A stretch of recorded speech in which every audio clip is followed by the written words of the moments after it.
आज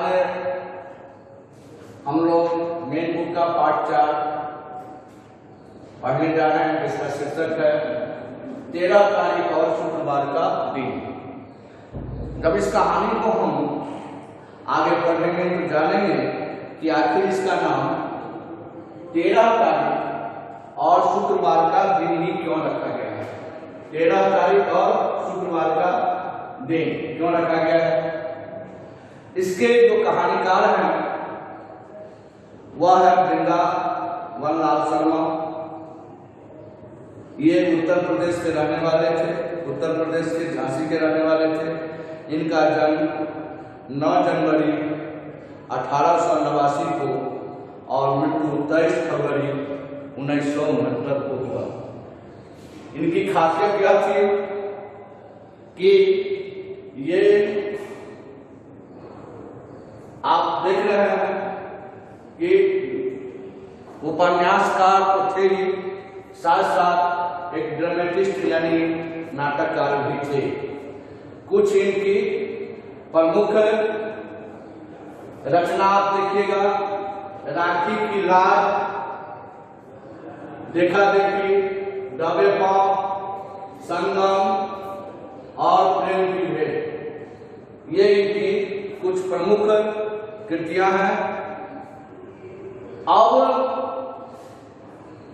अब जो ये कहानी हम पढ़ने जा रहे हैं, यह एक काल्पनिक नहीं है, बल्कि यह सत्य घटना पर आधारित है। इसमें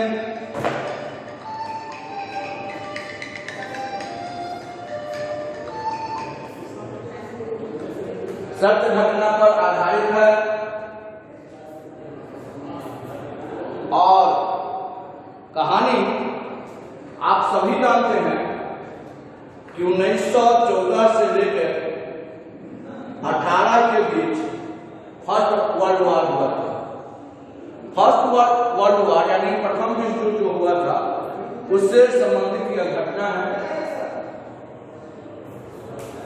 इसमें यह भी दिखाने का प्रयास किया गया है कि कैसे दुनिया आज भी अंधविश्वासों पर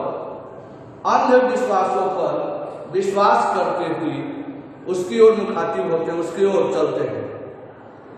हमें इस कहानी के माध्यम से यह बताने का प्रयास किया गया है कि हमें अंधविश्वास जैसे चीजों पर से बचने का प्रयास करना चाहिए।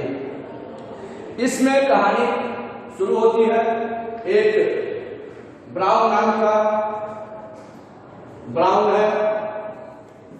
यह ब्राउन जो है वह पनडुब्बी जहाज का सेना है, और सेना ही नहीं, सेना था वह उसका कमांडर भी था, कैप्टन भी था।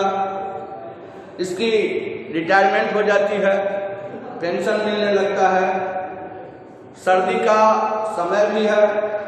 यह अपने पत्नी, माँ और बच्चों के साथ आग जो है सो ताप रहा है, और अपने नौकरी के समय जो बातें इसके जीवन में घटी, उन पलों को और इनके मित्रों के साथ घटने वाली हर एक स्थिति को अपने बच्चों को बता रहा है। उसी समय में इनकी पत्नी आती है और एक तार लेकर के, जिसको टेलीग्राम कहते हैं, दिया। ब्राउन ने तुरंत तार को खोला और खोलते ही वह, पढ़ते ही वह स्तब्ध हो गया, किंकर्तव्य विमुख हो गया, आश्चर्यचकित हो गया। इस प्रकार की स्थिति, एकाएक हुए परिवर्तन को देखकर उसकी मां ने पूछा, किसका तार है, क्या है इसमें? ब्राउन ने तार पढ़कर सुनाया, तुम तुरंत मुझसे मिलने आओ। विंस्टन चर्चिल, इंग्लैंड के प्रधानमंत्री थे विंस्टन चर्चिल। 1918 में चर्चिल अंग्रेजी जहाजी बेड़े के मुख्य सलाहकार फर्स्ट लॉर्ड ऑफ एडमिरल्टी थे। युद्ध की समाप्ति कब हुई यह आप जानते हैं। 1918 में अंग्रेजी जहाज भेड़े का ये जर्मन में भीषण युद्ध चल रहा था। तुर्की भी जर्मनी का साथ दे रहा था, अमेरिका अंग्रेजों के साथ था, परंतु स्वेज नहर है के बंद हो जाने के कारण न तो अमेरिका कुछ कर पा रहा था और न ही इंग्लैंड। बीच में बाधा कौन था? स्वेज नहर। इस नहर के बंद होने का कारण था भूमध्य सागर में जर्मनी की पनडुब्बी और तुर्की के एक ड्रेडनॉट नामक भारी भरकम फौजी जहाज का आक्रमण। नाम था क्या? ड्रेडनॉट। बहुत बड़ा यह युद्ध पोत था ड्रेडनॉट। यह बहुत बड़ा युद्ध पोत विमान था। युद्ध ने भयानक रूप धारण कर लिया। युद्ध की घटनाएं प्राय ब्राउन समाचार पत्र आते थे, पढ़ता जाता था। चर्चिल के आकस्मिक संदेश से एकाएक जो संदेश आया जिससे ब्राउन थोड़ी देर के लिए व्याकुल हो गया, बेचैन हो गया। दूसरे दिन की पहली गाड़ी से ब्राउन कहाँ के लिए? लंदन के लिए रवाना हुआ। जैसे हुआ चर्चिल के कार्यालय में पहुंचा, चर्चिल ने उसे तुरंत अपने कक्ष में कमरे में बुला लिया। ब्राउन को देखकर चिंता में डूबे जल सेना के प्रधान चर्चिल के मुख पर मुस्कान उभर आई। देखिए, जल सेना के जो प्रधान थे चर्चिल, 3 तरह की सेना होती, जल, थल और वायु। तो जल सेना के प्रधान चर्चिल के मुख पर मुस्कान किसको देखकर? ब्राउन को देखकर आ गई। चर्चिल ने कहा, तुमने तुर्की के ड्रेडनॉट विषय के में तो सुना ही होगा। इस जहाज ने भूमध्य सागर बड़ा उत्पात मचा रखा है। इस कारण जनता को बहुत क्षति पहुंची है। केवल तुम ही इस उत्पात को रोक सकते हो। क्या तुम अपनी मातृभूमि के लिए ऐसा कर सकते हो जिससे यहाँ के लोगों को, आवाम को कोई कष्ट न पहुंचे? ब्राउन ने कहा, अपनी स्वीकृति देते हुए सिर हिला दिया। मुझे इसकी उम्मीद थी ब्राउन। आओ तुम्हें एक पनडुब्बी दिखाता हूँ। उसी को लेकर तुम्हें अपने साथियों सहित यात्रा करनी पड़ेगी। तुम्हें इन साथियों के चुनाव का अधिकार होगा कि तुम इनमें से किन किन को तो अपने साथ ले जा सकते हो। ब्राउन ने हामी भरी। चर्चिल से वह पनडुब्बी दिखाने लगे जिसके द्वारा तुर्की ने इस ड्रेडनॉट का ध्वंस करने की योजना बनाई गई थी। वह विध्वंसक था, उसको जब तक नष्ट नहीं होता तो इंग्लैंड को काफी क्षति होने की उम्मीद थी। वह पनडुब्बी जहाज कारखाने के बारे में एक तरफ समुद्र के किनारे पड़ी थी। यह एक बेकार पनडुब्बी थी जो जहाजी बेड़े से निकाल, मतलब उसका भी सर्विस अवधि होता है, सेवा की अवधि होती है, उसके बाद उससे काम नहीं लिया जाता है। नीलामी के लिए रखी गई थी। नीलामी का मतलब होता है बोली बोल करके उसको आप खरीद या बेच सकते हैं। नीलामी के लिए पड़ी हुई नाम मात्र किस पनडुब्बी को देखकर ब्राउन के चेहरे पर हवाइयाँ उड़ने लगी। हमारे पास केवल यही एक पनडुब्बी है, चर्चिल ने कहा। यह तो बिल्कुल खस्ता है। खस्ता माना होता है जो नीचे लिखा हुआ है खस्ता, बेकार, जिसका कोई काम न हो। ब्राउन ने निराशा से भरे स्वर में कहा। कुछ समय बाद वह धीमे परंतु दृढ़ स्वर में बोला, मैं मातृभूमि की आज्ञा का पालन करूंगा। देश प्रेम की भावना यहां झलकती है कि वह कितना कठिन काम, उसमें उसकी जान भी जा सकती थी, लेकिन मातृभूमि से बढ़कर, देश प्रेम से बढ़कर कुछ नहीं होता है। चर्चिल खुश हो गए और बोले, इस नौका की जितनी और जैसी मरम्मत हो सकती है वह किया जाता है। चर्चिल से मिलकर ब्राउन घर लौटा। कुछ दिन बाद चर्चिल का तार आया। 13 दिसंबर शुक्रवार के दिन कुछ कर गया। 13 दिसंबर यहाँ पर है, तो देखिए 13 तारीख यानी स्पष्ट हो गया। 13 दिसंबर शुक्रवार के दिन उसको प्रस्थान करना था। साथियों को चुनाव इससे पहले कर लो।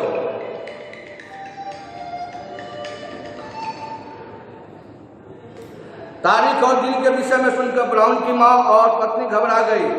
उसके अनुसार ये दिन और दिनांक दोनों ही मनहूस थे। यानी मनहूस का अर्थ होता है, देखिए मनहूस। मनहूस का मतलब होता है बेकार, नुकसान पहुंचाने वाला, दुर्भाग्यशाली। दुर्भाग्यशाली।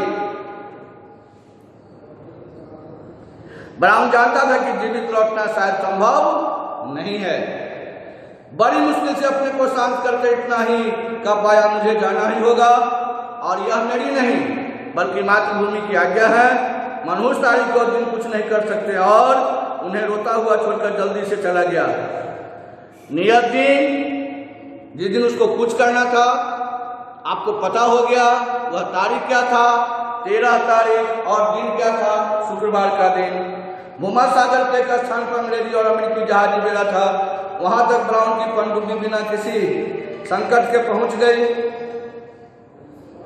ड्रेडनॉट तुर्की के दर्रा दानियाल के पीछे वाले समुद्र का छिपा रहता था। वहां ब्राउन को पहुंचना था। अपने मित्र जहाजी बेड़े से विदा लेकर ब्राउन तुर्की के दर्रा दानियाल की ओर बढ़ गया। अनेक प्रयत्नों के बाद वह दर्रा दानियाल के मुहाने पर पहुंच गया। यहाँ समुद्र कम गहरा था, बीच में जलमग्न पहाड़ियां थी। ब्राउन सावधानी के साथ इन पहाड़ियों पर बड़ी सावधानी से पहाड़ियों की तली का चक्कर काटता हुआ दर्रा दानियाल की ठीक मुहाने पहुंच गया। वहां सुरंग जमीन के अंदर तारों को जाल फैला हुआ था। पनडुब्बी के ऊपर लोहे का लंबे लंबे कील लगे हुए थे।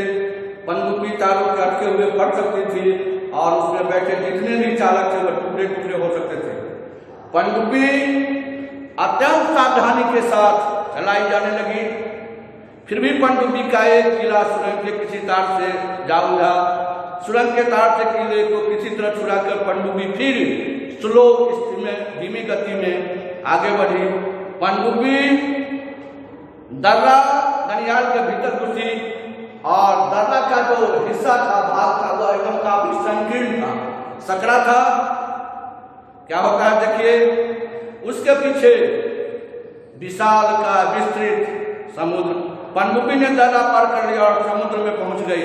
अपनी मंजिल के इतने समय पहुंचकर ब्राउन उसके साथी काफी आनंद मन से खुश थे। ब्राउन ने कहा, बस अब ड्रेडनॉट का पता लगाना है। कुछ दुनिया एक जगह है, समीप ही है, उसी के बंदरगाह में कहीं होगा। कुछ समय बाद इंजीनियर ने बताया कि ड्रेडनॉट वहां से मील सवा मील दूर है मात्र। तुर्की का वह ड्रेडनॉट राजधानी के बंदरगाह पर स्थित था। उस पर झंडा लहरा रहा था, परंतु उसकी बड़ी बड़ी तोपें गोले वहां उगलने के तट पर दिखाई पड़ रही थी। ब्राउन ने अपनी पनडुब्बी को मोर्चा ठीक किया। टारपीडो जल पर चलाए जाने वाला होता है एक विस्फोटक गोला।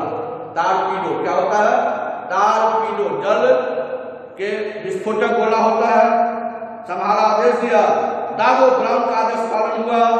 पनडुब्बी समुद्र की सतह पर आई। जब पनडुब्बी सतह पर आई तो ड्रेडनॉट के दूरबीन वालों ने उसे देख लिया और जान लिया कि पनडुब्बी किसकी है, शत्रु देश की है। उसने जवाब में गोला छोड़ा, परंतु ब्राउन की पनडुब्बी अपना टारपीडो छोड़कर क्या हो गई थी? जलमग्न हो गई थी, जल के अंदर समा गई थी। ड्रेडनॉट की तोप को वह वार खाली हो गया। इधर ब्राउन की टारपीडो अपने निशाने पर जा लगा। बहुत बड़ा वहां पर भयंकर विस्फोट होती है। कुछ मिनट बाद ब्राउन ने अपनी पनडुब्बी में से दूरबीन द्वारा देखा कि ड्रेडनॉट पूरी तरह से क्या विध्वंस मतलब नष्ट हो चुका है। ब्राउन और उसके साथियों ने प्रसन्न होकर अपने देश का राष्ट्रगान, राष्ट्रगीत को गाया। अब सभी को अपनी जान बचाने की सुविधा की अब अपना जान कैसे बचाया जाए। क्या होता है देखिए, लेकिन ब्राउन ने सबको समझाया कि तुर्की का बेड़ा उन्हें इधर उधर खोजेगा, सिर्फ यहाँ नहीं आएगा, क्योंकि उन्हें यहाँ लगेगा कि हम सब यहाँ से भाग निकले होंगे। ये बात सबको जची, अच्छी लगी और अपनी जान बचाने के सभी कुछ दिन पनडुब्बी के अंदर ही रहे और पनडुब्बी वहां जलमग्न पड़ी रही, जल के अंदर। ड्रेडनॉट के नष्ट होने तथा ब्राउन के पनडुब्बी के समाप्त होने की खबर संसार भर के समाचार पत्रों में छपी। ब्राउन और अपने साथियों की मृत्यु से सभी को बहुत बड़ा गहरा सदमा लगा। पूरा देश ब्राउन उसके साथियों को श्रद्धांजलि मरने के बाद जो सम्मान दिया जाता है उसको हम लोग श्रद्धांजलि कहते हैं, भेंट करने लगा। ब्राउन की जो माँ थी और पत्नी बार बार मनहूस दिन यानी कब 13 तारीख और शुक्रवार के दिन को दुर्भाग्यशाली दिन के रूप में कोस रही थी। कई घंटे वहीं पड़े रहने के बाद ब्राउन ने अपनी पनडुब्बी सावधानी के साथ धीरे धीरे खिसकाई और एक दिन वह अपने साथियों के साथ किस सागर में, भूमध्य सागर स्थित अंग्रेजी अमेरिकी बेड़े के सामने अपनी पनडुब्बी लेकर प्रकट हुआ। और लोगों में आश्चर्य का ठिकाना नहीं था। अपने साथियों को जीवित लौटा हुआ देखकर सबों ने उसका स्वागत किया। इंग्लैंड पहुंचने पर ब्राउन को उसकी बहादुरी के लिए उस देश में दिया जाने वाला सबसे बड़ा पुरस्कार विक्टोरिया क्रॉस भेंट किया गया। जब वह घर पहुंचा तो कहाँ गया वह 13 तारीख और शुक्रवार का दिन जिसे उसकी माँ और पत्नी ने क्या बताया था, यह मनहूस दिन है, दुर्भाग्यशाली दिन है। जब वह लौटा तो आप बताएं कि क्या वह 13 तारीख और शुक्रवार का दिन क्या ब्राउन के लिए मनहूस दिन था? नहीं। इसलिए हमको आपको सभी को दिन तारीख वगैरह के बारे में किसी भी प्रकार का जो नकारात्मक सोच है इसे हमें बदलने की जरूरत है। दिन कोई बुरा नहीं होता, तारीख कोई बुरा नहीं होता, हमारी सोच उसे बुरा और भला कहता है या मानता है। ब्राउन की माँ और पत्नी अब समझ गए थे कि 13 तारीख और क्या शुक्रवार का दिन या ईश्वर की रचा कोई भी दिन, अगर दिन है, सप्ताह में 7 दिन होते हैं तो सप्ताह में 7 दिन का निर्माण करने वाला कोई और नहीं बल्कि ईश्वर है, खुदा है, गॉड है। और उनके द्वारा किया गया कोई भी काम खराब नहीं हो सकता, उस पर हम और आप उंगली नहीं उठा सकते। और यह बात देर से ही सही उसकी पत्नी और माँ को भी समझ में आई और इस प्रकार से वह मनहूस दिन जिसे वह मनहूस दिन मानती थी, वह दिन उसके लिए एक शुभ शकुन वाला दिन साबित हुआ। इस प्रकार कहानीकार का जो उद्देश्य था कि हमें आपको सबों को अंधविश्वासों से बचने का प्रयास करना चाहिए, इस बात को उसने साबित भी कर दिया, दिखा दिया कि कोई भी दिन, कोई भी तारीख मनहूस नहीं होता, बुरा नहीं होता। हम और आप उसे बुरा मानते हैं या बनाते हैं। इस प्रकार से बच्चों इसका जो है आप याद करेंगे।